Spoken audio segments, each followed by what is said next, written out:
In this short video, we'll talk about the by phrase in passive voice. So the by phrase used in passive voice contains the performer of the action of the verb in the passive voice. Let's look at an example.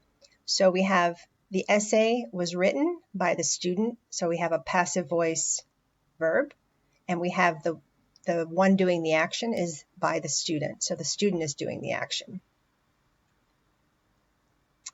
When do we add or keep the by phrase? When it is important to know who or what performed the action. So, for example, the first democracy was developed by the ancient Greeks. So we know who did the developing. It was the ancient Greeks. So we have by plus the doer, or the one doing the action. Second, Mandarin Chinese is spoken by over 3 billion people. So over 3 billion people is an important fact, the over 3 billion part.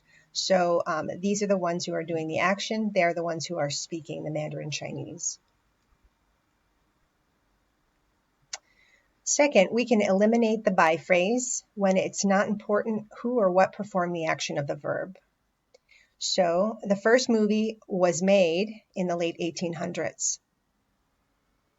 In this sentence, the focus is on the time of when the movie was made. It's not focused on who made the movie, so we can take out the doer. We can also eliminate the by phrase when we don't know who or what performed the action of the verb. So my iPhone was stolen yesterday. So we have the passive verb was stolen, but we don't know who did it, so there's no by phrase.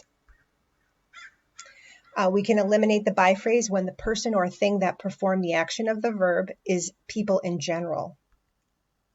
For example, Spanish is spoken in many countries.